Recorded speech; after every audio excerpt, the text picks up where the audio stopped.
ካሮላይን ለረጅም ጊዜ በሆስፒታል ውስጥ እንደ ነርስ ሆና ትሰራ ነበር። አንድ ቀንም ከሞተ ታካሚ አጠገብ ተቀምጣ ልክ እንደጠየቀው መጽሐፍ አነበበችለት። ነገር ግን መጽሐፉን አንብባ እንደጨረሰች ሰውየው ሞተ። አስክሬኑ ወደ ሞርጌጅ ከተወሰደ በኋላም የሟቹን ዕቃዎች የቤተሰብ አባላት ሊወስዱት እስኪመጡ ድረስ አንድ ላይ ተከማችተው ነበር። ግን በመጨረሻ ዕቃዎቹን ለመውሰድም ሆነ እሱን ለመንከባከብ አንድም ዘመድ አልመጣም። ካሮላይንም ዕቃዎቹን ልጥላቸው ስትል የሌሎች ታካሚዎች ዕቃዎችም ቆሻሻ መጣያ ውስጥ እንደተጣሉ አስተዋለች። ያኔም ነበር በጣም የጎዳት። ብዙ ሰዎች ስለሌሎች ሕይወት ግድ አልነበራቸውም። ሆስፒታሉም ቢሆን ሞትን እንደተለመደ ነገር አድርጎ ይመለከተው ነበር። ስሜት የሚባል ነገር ጠፍቶ ሁሉም ነገር ንግድ ሆኗል። ለዚህም ካሮላይን ሆስፒታሉ ውስጥ ያላትን ስራ ለቃ ለመውጣት ወሰነች። በጣም ከፍተኛ ደሞዝ የሚያስገኝ የጋዜጣ ማስታወቂያ ካገኘች በኋላም የግል ነርስ ለመሆን መረጠች። በዚያው ምሽትም ከጓደኛዋ ጅል ጋር ሲገናኙ ስራዋን እንደለቀቀችና በአዲሱ የስራ ማስታወቂያ ላይ ፍላጎት እንዳላት ነገረቻት። ጂል ግን የስራ ቦታው በቴራቦን ፓሪሽ መሆኑን ስትመለከት አካባቢው በአስፈሪ ረግረጋማ ቦታዎች የተከበበ መሆኑን ወዲያውኑ አስታወሰቻት። ነገር ግን ካሮላይን ይህንን እንደ ችግር አላየችውም። አንድን ሰው በራሷ መንገድ የመንከባከብ እድል አግኝታለች። በተጨማሪም የምታገኘው ገንዘብ ለነርሲንግ ትምህርቷ ሊጠራቀምላት ይችላል። ለዚህም በስልክ ከተደዋወሉ በኋላ ካሮላይን በማግስቱ ጠዋት ለቃለ መጠይቅ ወደ ቱርቦን አመራች። መንገዱን ብዙም ሩቅ አልነበረም። ነገር ግን ጅል እንደተናገረችው አካባቢው በረግረጋማ ቦታዎች ተሞልቷል። ካሮላይንም ግዙፍ ዛፎች በተሸፈኑበት ጠባብ መንገድ ካለፈች በኋላ በመጨረሻም እዚያው ለዘላለም የቆመ ወደሚመስል አሮጌ ቤት ደረሰች። ቤቱ ቤንና ቫሉዊት የተባሉ የአረጋውያን ባልና ሚስት ንብረት ነበር። የካሮሊን ጥሪ የመለሰው ሰው ደግሞ ሉክ ይባላል። እሱም የጥንዶቹን ኑዛዜ የሚያስተዳድርና ነርስ እንዲያገኙ የረዳቸው ጠበቃ ነው። ቤንን ለመንከባከብም ሰው ያስፈልጋቸው ነበር። ምክንያቱም ሽባ ሆኖ ከአንድ ወር ገደማ በፊት በሰገነቱ ላይ ስትሮክ ከደረሰበት በኋላ መናገር ተቸግሮ ነበር። እንደ ዶክተሮቹ ገለጻ ከሆነም ቤን ለመኖር አንድ ወር ብቻ ነው የቀረው። በተመሳሳይ ጊዜ ቫዮሌት ካሮሊንን እንደማትወዳት ግልጽ ነበር። እንዲያውም እንግዳ በሆነ መልኩ ካሮላይን ቤቱን ፈጽሞ ልትረዱ አችልም ብላ ተናገረች። ካሮላይንም ይህንን ከሰማች በኋላ ስራዋን ልትተወው ተቃረበች። ነገር ግን ሉክ አረጋጋትና ቤን በእርግጥ የእሷ እርዳታ እንደሚያስፈልገው ነገራት። እንዲሁም ቫዮሌት ካሮላይን ከመምጣቷ በፊት ሌሎች 4 ነርስ አመልካቾችን ውድቅ እንዳደረገች ገለጸላት። ካሮላይንም ሉክን ካዳመጠችው በኋላ አንድ ጥያቄ ጠየቀችው። ቫዮሌት ቤቱን ፈጽሞ አትረጀውም ስትል ምን ማለቷ ነው ስትለው ሉክ የሚያውቀው ነገር ቢኖር ቤቱ የጥንዶቹ ብቻ መሆኑን አስረዳት። ቫዮሌትም እሷን እንድትቀበላት ለማሳመን እንደሚሞክር ቃል ገባላት። ቫዮሌትን በመጨረሻ ተስማምታ በማግስቱ ካሮላይን ዕቃዎቿን በጅል እርዳታ ሸክፋ ወደ ቤቷ መራች። ነገር ግን ወደዚያ ስትሄድ ከመድረሷ በፊት ነዳጅ ስላለቀባት ነዳጅ ማደያ አጠገብ ቆመች። ከመኪናዋ ወርዳ ስትጠጋ ግን አንድ እንግዳ ነገር አስተዋለች። በሱቁ መግቢያ ፊት ለፊት ቀይ አቧራ ተበትኖ ነበር። ቦታው ራሱ ደግሞ ሙሉ በሙሉ ባዶ ሆኖ ተሰማት። ሰው መኖሩን ለማረጋገጥ እየተጣራች ስትገባ ግን ድንገት አንዲት አይነ ስውር ሴት ብቅ ብላ አስደነገጠቻት። ካሮላይንም ምንም ሳትል ወደ ቫዮሌት ቤት ስትደርስ ወዲያውኑ ወደ ክፍሉ አምርታ ከአባቷ ጋር የተነሳቸውን ፎቶ ጨምሮ ዕቃዎቿን ማዘጋጀት ጀመረች። ነገር ግን የሆነ ነገር ትኩረቷን በፍጥነት ስቦታል። በመታጠቢያ ቤቷ ውስጥ የነበረው መስታወት ተወግዷል። እዚያ ብቻ ሳይሆን ግን በቤት ውስጥ ያለው እያንዳንዱ መስታወት ጠፍቷል። ቫዮሌትንም የትም ልታገኛት ስላልቻለች ወደ ቤን መኝታ ክፍል በመሄድ ተኝቶ መሆኑን ልታየው ወሰነች። እዚያው ደርሳ እየተጠጋችው ስትመጣ ግን ቤን ድንገት እጁን ዘርግቶ እጇን አጥብቆ ያዛት። ካሮላይንም እየጎዳት እንደሆነ በመግለጽ እያስረዳችው ሳለ ድንገት ከጥቂት ጊዜ በኋላ ቫዮሌት ብቅ ብላ ማድረግ ያለባትን ተግባራት ማስረዳት ጀመረች።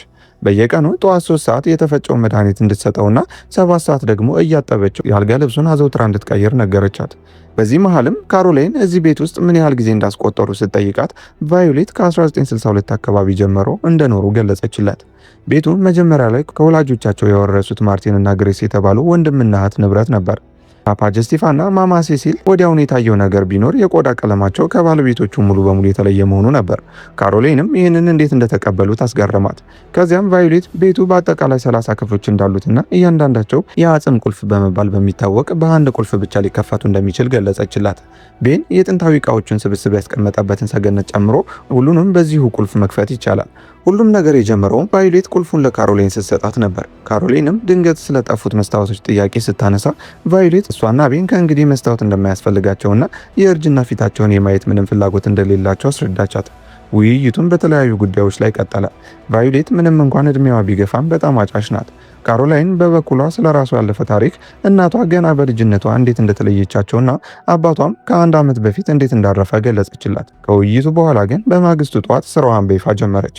ቤንን አጥባው እንዲለብስ ካገዘችው በኋላ ቫዮሌት ወደ አትክልት ስፍራው ስትሄድ እሱም ከቤት ውጭ ዘና እንዲል በሊፍት ወደ ታች አወረደችው።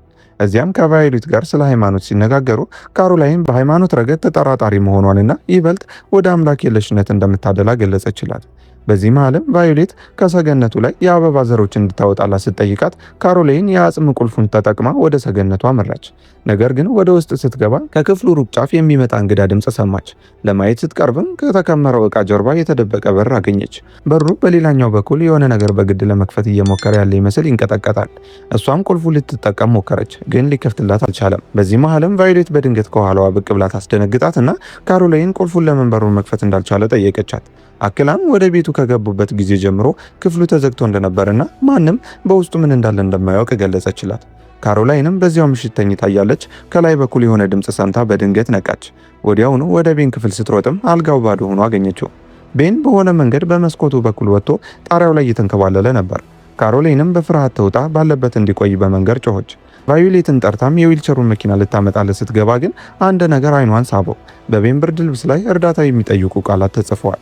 እሷም በፍጥነት ከደበቀችው በኋላ ቤንን ወደ ውስጥ ሲያስገቡት በዝምታ እንድታድነው እየለመናት ይመስል አይኗን በትኩረትና በተስፋ መቁረጥ ይመለከታት ነበር።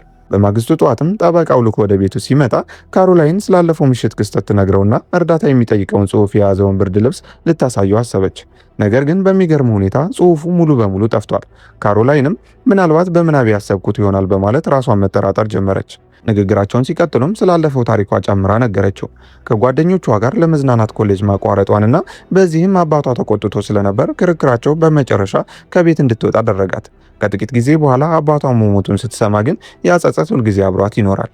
ነርስ ለመሆን የመረጠችውም አባቷ በጣም በሚፈልጋት ጊዜ ከጎኑ ስላልነበረች ነው። በዚህ ውይይታቸው መሃልም ቫዮሌት ወደ ውጭ መውጣቷን ስትመለከት በድጋሚ በጸጥታ ወደ ሰገነቱ ገባች። አሁንም ስለተደበቀው በር ጥርጣሬ ስለነበራት በዚህን ጊዜ የቁልፍ ቀዳዳውን በጥንቃቄ ስትመረምር የሆነ ነገር ዘግቶ ታገኘችው። የዘጋውን ነገር ካስወገደች በኋላም የአጽም ቁልፉን ስትሞክረው በሩ በመጨረሻ ተከፈተ። በውስጡም እጅግ እንግዳ የሆኑ ነገሮችን አገኘች። የተጠማዘዙ ስሮች፣ የፀጉር ክሮች፣ የዝንጀሮ የራስ ቅል፣ የተሰፉ ትላልቅ አሻንጉሊቶችና የቀለበት ክምር። ሁሉም ነገር በጣም አስጨናቂ ነበር።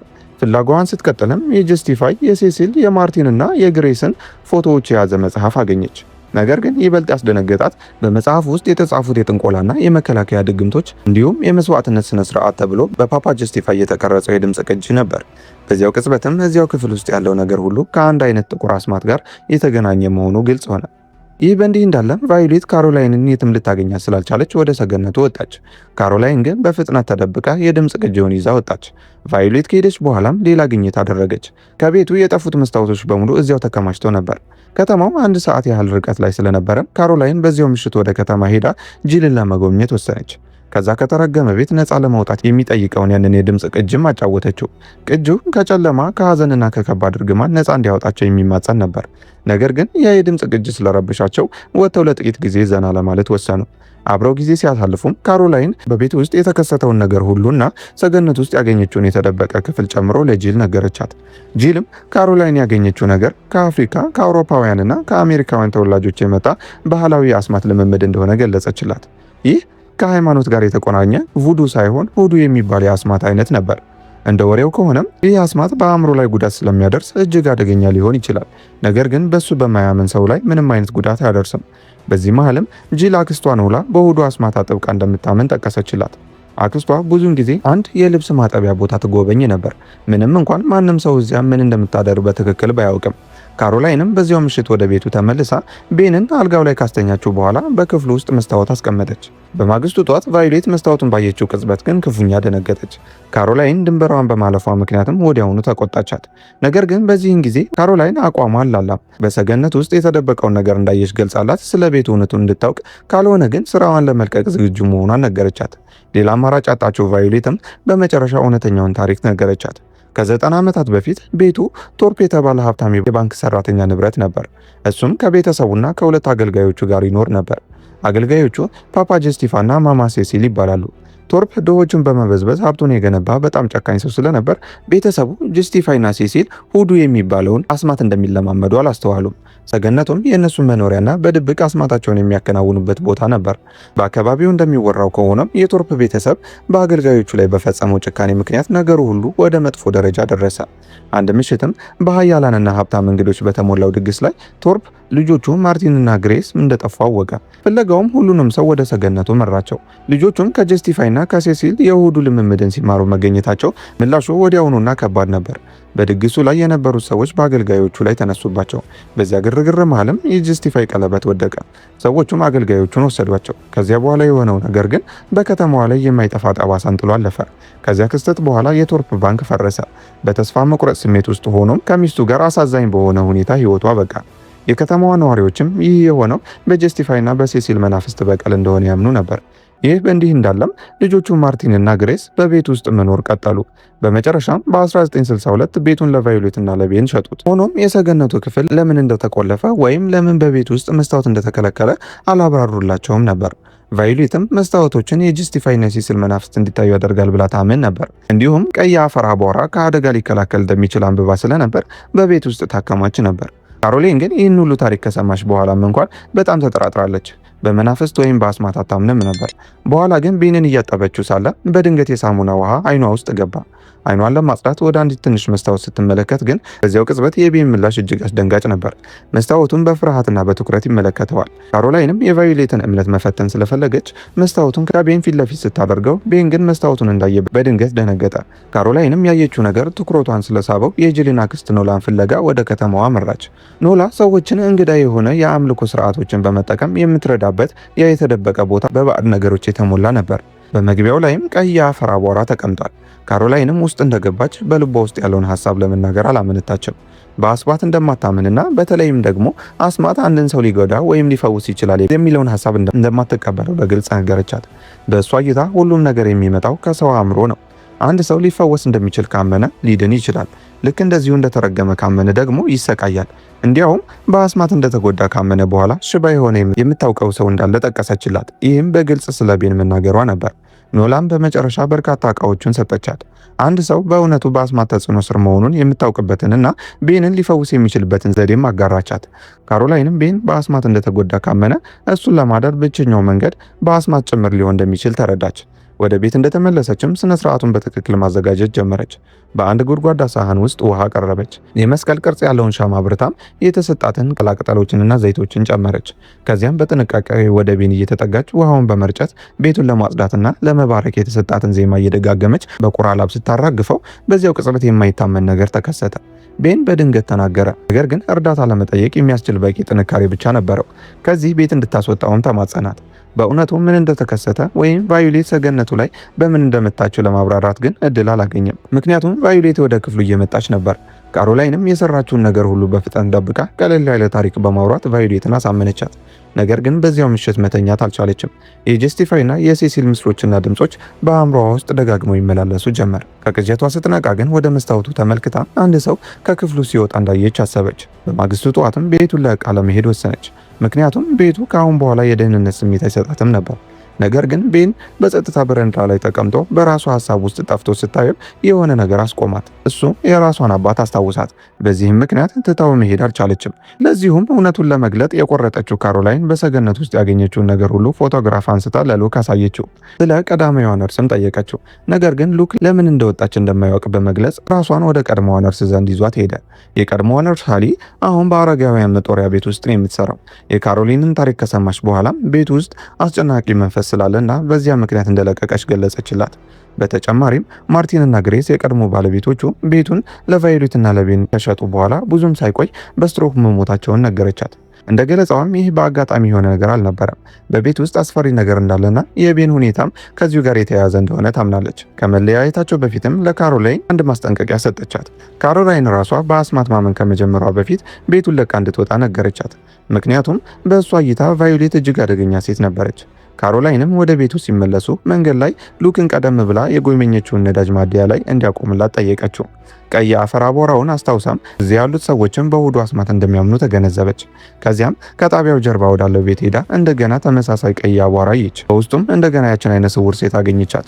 በዚህን ጊዜ ግን የመስዋዕትነት ስነ ስርዓት ተብሎ ስለተሰየመው ቀረጻ ጠየቀቻት። ሴትየዋም ይህ በፓፓ ጀስቲፋይ ከተገኙት ሁሉ እጅግ ኃይለኛ የሆነው የእሁዱ አይነት እንደሆነ ገለጸችላት። ይህ ስነ ስርዓት አንድን ሰው ከሌላው ሰው ህይወት በመሳብ ከሞት የመጠበቅ ችሎታ እንዳለው ይታመናል። ሆኖም ጀስቲፋይና ሴሲል ይህንን ሳይጠቀሙበት እንደተገደሉ ይነገራል። ካሮላይንም ይህንን ስትሰማ ሁሉም ነገር ግልጽ ሆነላት። ቫዮሌት ቤን ላይ እየደረሰበት ካለው ነገር ጀርባ እንደሆነች አመነች። ቫዮሌት የአምልኮ ስርዓቱን እየተቆጣጠረችና የራሷን ህይወት ለማራዘም ቤንን ለመጠቀም አቅዳ እንደነበረም ተረዳች። በዚያው ምሽትም ቤንን ማዳን እንዳለባት ወሰነች። ነገር ግን ወደ ቤት ስትመለስ ያ የድምፅ ቅጂ ከሻንጣዋ ውስጥ ጠፍቶ አገኘችው። ሁኔታው አደገኛ የሆነ መምጣቱን ስለተረዳችም ጥበቃ እንደሚያስፈልጋት በመገንዘብ ወደ ማከማቻ ክፍሉ ሄዳ ቀይ የአፈር አቧራ ወሰደች። ከዚያም በመኝታ ቤቷ መግቢያ ላይ አቧራውን ካፈሰሰች በኋላ ምንጣፉን መልሳ ሸፈነችው። ወዲያውኑም ለቫዮሌት ወጥመድ በማዘጋጀት ጣሪያው ላይ የውሃ ፍሳሽ ያለ በማስመሰል ቫዮሌት ወደ ክፍሏ እንድትገባ ሳበቻት። ይህን ያደረገችውም ቫዮሌት በቀይ አቧራው ትጎዳ እንደሆነ ለመፈተን ነበር። አቧራው ምንጣፉ ስር ተደብቆ ቢሆንም ቫዮሌት ግን በሆነ መንገድ እዚያ የሆነ ነገር እንዳለ ተሰማት። ካሮላይንም በዚያው ምሽት ከማደንዘዣ ጋር የተቀላቀለ የስኳር ኩቦችን አዘጋጅታ ነበር። ነገር ግን ቫዮሌት በምትኩ ተራ ሻይ ስለፈለገች ነገሮቹን እንደታቀዱት አልሄዱ። ካሮላይንም የፈጠረችውን ነገር ለመቆጣጠር በመሞከር በሰገነት ውስጥ ስላለው እርግማን እንደማታመን በድፍረት ነገረቻት። ብዙን ጊዜ ወደዛ ሄጃለሁ፣ ምንም ነገር ግን አልደረሰብኝም ስትልም ተከራከረች። ቫዮሌት ግን ትንሽ ጸጥ ካለች በኋላ የሚያስጨንቅ ነገር ተናገረች። ካሮላይን እስካሁን ያልተነካቸው በሆዷ አስማት ስላላመነች ብቻ እንደሆነና ይህም በቅርቡ እንደሚቀየር ገለጸችላት። ብዙ ሳይቆይም በቤት ውስጥ ያለው የኃይል አቅርቦት መብራት በድንገት ጠፋ። ቫዮሌት ሻማዎቹን ለመውሰድ ስትሄድም ካሮላይን በፍጥነት ማረጋጊያውን ወደ ቫዮሌት ሻይ ውስጥ ጨመረችው። እቅዷም ያለምንም እንከን ሰራ። ቫዮሌትም ሻዩን ጠጥታ ብዙም ሳትቆይ ስትወድቅ ቤን ከቤት እንዳይወጣ ለመከላከል የተጻፈ የመከላከያ ድግምት የያዘ ወረቀት በእጇ ይዛ ነበር። ካሮላይንም ወረቀቱን ትነጥቃትና ያንን የመስዋዕትነት ስነ ስርዓት የተቀዳበትን ቅጅ ፍለጋ ሮጠች። በመጨረሻም በቫዮሌት መኝታ ቤት ውስጥ ታገኘውና ጊዜ እንደሌላት ስለተረዳች ቤንን በፍጥነት ወደ መኪናዋ ወሰደችው። ነገር ግን ወደ ግቢው መውጫ በር ስትደርስ በሩ ተቆልፎ ነበር። ደጋግማ ልትከፍተው ብትሞክርም አልተሳካላትም። ሌላ አማራጭ ስላጣችም በሌላ መውጫ መንገድ ለመውጣት ብትሞክርም መኪናዋ በጭቃ ተያዘ። በተመሳሳይ ጊዜ ደግሞ ቫዮሌት ንቃተ ህሊናዋን መልሳ በማግኘት ሽጉጥ ይዛ ካሮላይንን ማደን ጀመረች። ካሮላይን ግን ቤንን ማከማቻ ክፍል ውስጥ ደብቀው ከቤቱ ጀርባ ባለው ሐይቅ ላይ ባለች ትንሽ ጀልባ ተጠቅማ በማምለጥ በቀጥታ ወደ ጠበቃው ሉክ አፓርታማ በመሄድ የሆነውን ነገር ሁሉ ነገረችው። ቫዮሌት እንዴት ልትገላትን እንደሞከረችና ቤን እርዳታ እንደሚያስፈልገውም እያስረዳችው ሳለ ከደቂቃዎች በኋላ ቫዮሌት ለሉክ ደውላ ካሮላይን ቤንን እንደጎዳችው አድርጋ ታሪኩን አጣማ ስትነግረው ካሮላይን አንድ ልክ ያልሆነ ነገር አስተዋለች። በተጨማሪም ጠረጴዛው ላይ የእሷ በርካታ ፎቶዎች ነበሩ። መሳቢያውን ስትከፍተው ደግሞ የፓፓ ጀስቲፋይ ቀለበትና ያንን ሁሉንም ክፍል የሚከፍተውን የአጽም ቁልፍ አገኘችው። ነገር ግን ምንም እርምጃ ከመውሰዷ በፊት ሉክ በድንገት ብቅ ብሎ ጥቃት ሰነዘረባት። እውነቱን በዚያው ጊዜ ገሃድ ወጣ። ሉክ ከቫዮሌት ጋር አብሮ የሚሰራ ተባባሪ ነው። ሁለቱም ሆነው ወጥመድ አዘጋጅተውላት ስለነበረ ካሮላይን ተይዛ ወደ ቤቱ ስትመለስ ሙሉ በሙሉ ረዳት አልነበራትም። ካሮላይንም አሁን ሁሉም ነገር ትርጉም ሰጣት። ቤን ሳይሆን እውነተኛዋ ኢላማ እሷ መሆኗን ተገነዘበች። ቫዮሌት ለአምልኮ ስርዓቱ ልትጠቀምባት ያቀደችው እሷን ነበር። ሉክ ደግሞ የዚህ እቅድ ዋነኛ አስፈጻሚ ነው። ነገር ግን ቤን እስኪገኝ ድረስ ስነ ስርዓቱ ሊጀመር እንደማይችል ለሉክ ስትናገር ካሮላይን ይህንን አጋጣሚ በመጠቀም ቤን ማከማቻ ክፍል ውስጥ እንደተደበቀ ገለጸችላቸው። ይህንን ያደረገችው ግን እነሱን ለመለያየትና ወደ ክፍሏ ተመልሳ ቀይ አፈር አቧራ ባለበት ቦታ መከላከያ ለማግኘት በማሰብ ነበር። ቫዮሌትም ቤንን ለማምጣት ስትሄድ ካሮላይን የራሷን እንቅስቃሴ ጀመረች። ወደ ሁለተኛው ፎቅ በመሮጥም የሉክን መንገድ ለመዝጋት በመኝታ ቤቱ በር ላይ ቀይ አቧራ በትና ጠበቀችው። ቀጥላም ወደ ላይኛው ፎቅ ብትወጣ እዚያ ግን ቫዮሌት ቀድማ እየጠበቀቻት ስለነበር በሁለቱም መካከል ብርቱ ትግል ተጀመረ። ካሮላይንም በመጨረሻ ቫዮሌትን ደረጃው ላይ ገፍትራ ወደ ታች በመጣል ጊዜ ሳታባክን የቤቱን ስልክ አንስታ ለአደጋ ጊዜ እርዳታ በመደወል ፖሊሶችና አምቡላንስ እንዲመጡ በማሰብ ብዙ ሰዎች መቁሰላቸውን ነገረቻቸው። በተጨማሪም ለጓደኛዋ ጂልም ከባድ ችግር ውስጥ እንዳለች ያሳወቀቻት። ነገር ግን ቫዮሌት ገና አልተሸነፈችም ነበር። ሊፍቱን ተጠቅማ ወደ ላይ በመውጣት የስልክ መስመሩን ቆረጠችው። ካሮላይንም እርዳታ ለመጥራት ሌላ መንገድ ስላልነበራት ወደ ሰገነቱ ሮጠች። እዚያው ያገኘችው ነገር ግን እጅግ አስፈሪ ነበር። ክፍሉ በሻማዎችና በመስዋዕቶች ተሞልቶ ለአምልኮ ስርዓት ተዘጋጅቷል። ሁኔታው የመስዋዕትነት ስነ ስርዓት መሆኑን ስለተረዳችም ያንን የተቀደደ የመከላከያ ድግምት ቁራጭ በፍጥነት አስታውሳ የሰልፈር ኖራ የፀጉር ክሮችንና የራሷን ደም ተጠቅማ የመከላከያ ምልክቱን መሬት ላይ በመሳል ክቡ ውስጥ ቆመች። ቫዮሌትም ከጥቂት ደቂቃዎች በኋላ ወደ ሰገነቱ ገብታ ቀስ ብላ ወደ እሷ ስትጠጋ ካሮላይን በዚህን ጊዜ ምንም አልፈራችም። በሰራችው ድግምት ጥበቃ እየተደረገላት እንደሆነም አምና ነበር። ሆኖም ቫዮሌት በክፋት ፈገግ አለች። እውነቱ ካሮላይን ከገመተችው በላይ እጅግ የከፋ ነበር። ያ ድግምት አደጋን ለመከላከል የታሰበ ሳይሆን በክብ ውስጥ ያለውን ሰው አጥብቆ ለማስቀረት የተነደፈ ወጥመድ ነበር። ስነ ስርዓቱም በይፋ ተጀመረ። ካሮላይን ወደዚህ ቤት ከመጣችበት ጊዜ ጀምሮ የተከሰተው እያንዳንዱ እንግዳ ነገር፣ እያንዳንዱ ሚስጥርና ፍርሃት በጥንቃቄ የታቀደ ነበር። ዓላማውም አንድ ብቻ ነው፣ ካሮላይን ቀስ በቀስ በውዱ አስማት እንድታምን ማድረግ። ምክንያቱም ያለ እምነት ይህ አስማት ፈጽሞ አይሰራም። አሁን ግን ካሮላይን በአይኗ ያየችውን ነገር ሁሉ አምናለች። በዚህ መሃልም ሉክ የጀስቲፋይን የመስዋዕት ስነስርዓት ድምፅ እየከፈተ ወደ ሰገነቱ ገባ። ቫዮሌትን በካሮላይን ፊት ትልቅ መስታወት ስታስቀምጥ በመስታወቱ ነጸብራቅ ውስጥ ከቫዮሌት ፊት እስከ ማማ ሴሲል ድረስ የተለያዩ ፊቶች ከታዩ በኋላ በመጨረሻ መስታወቱ ክፉኛ ፈነዳ። ካሮላይንም ንቃተ ህሊናዋን አጥታ ከጥቂት ጊዜ በኋላ ስትነቃ የሆነ የተቀየረ ነገር ነበር። ልክ እንደ ቫዮሌት በረዥሙ ማጨስ ጀመረች። ይበልጥ የሚያስደነግጠው ደግሞ እሷና ሉክ እርስ በርሳቸው ከስማቸው መጠራራት አቁመው ጀስቲፋይና ሴሲል መባባል ጀመሩ። እውነቱም አሁን ታወቀ። ስነ ስርዓቱን ነፍስን ለማንቀሳቀስ ሳይሆን ስለመለዋወጥ ነበር። ከ90 ዓመታት በፊት ጀስቲፋይና ሴሲል በጌቶቻቸው ሲበደሉ ሰልችቷቸው ነፍሳቸውን በጌቶቻቸው ልጆች በማርቲንና በግሬስ አካል ውስጥ አዛውሮ ነበር። ይህ ማለት በዚያን ድግስ ምሽት የተገደሉትና የተቃጠሉት እውነተኞቹ ጀስቲፋይና ሴሲል ሳይሆኑ በአገልጋዮቹ አካል ውስጥ የታሰሩት ህፃናቱ ማርቲንና ግሬስ ነበሩ። ከዚያም በኋላም ጀስቲፋይና ሴሲል በቶርፕ ቤተሰብ ላይ በቀላቸውን ተወጡ። 1962 ላይ ደግሞ ስነ ስርዓቱን በመድገም ነፍሳቸውን ወደ ወጣቶቹ ጥንዶች ወደ ቫዮሌትና ቤን አካል አዛወሩ። አሁን ደግሞ ተራው የካሮላይንና የሉክ ሆነ። ጀስቲፋይ የሉክን አካል ተረክቧል። ሴሲል ደግሞ የካሮላይንን ወጣት አካል ወስዳለች። ይህም ለዘላለም ለመኖርና ሚስጥራቸውን ለመደበቅ የተጠቀሙበት ፍጹም መንገድ ነበር። በቫዮሌት አሮጌና ሽባ አካል ውስጥ የታሰረችው እውነተኛዋ ካሮላይን በዝምታ እንዲፈቷት ትለምናለች።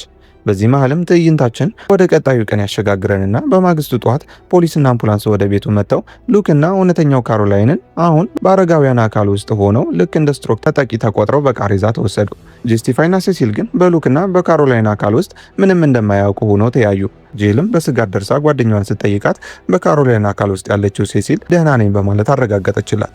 ነገር ግን በቫዮሌት አካል ውስጥ የተያዘችው እውነተኛዋ ካሮላይን መናገርም ሆነ መንቀሳቀስ አትችልም ነበር። አሁን እየኖረች ያለውን ቅዠት ከማየት ውጭ ምንም ማድረግ አልቻለችም። ታሪካችንም በመጨረሻም ጀስቲፋይና ሴሲል የቤንንና የቫዮሌትን ንብረት በሙሉ ወርሰው ሉክና እውነተኛዋ ካሮላይን ግን ወደ ሆስፒታል ሲወሰዱ እርስ በርሳቸው እየተያዩ እጣ ፈንታቸው ምን ያህል አሰቃቂ እንደሆነ ተረድተው እያሳየን ያበቃል። የዛሬው የፊልም ታሪካችንም ይህን ይመስል ነበር። ቀጣይ የምንለቃቸው የፊልም ታሪኮች እንዲደርሷችሁ ቪዲዮውን ላይክ፣ ቻናሉን ደግሞ ሰብስክራይብ አድርጋችሁ የደወል ምልክቷን በመንካት ቤተሰብ ይሁኑ።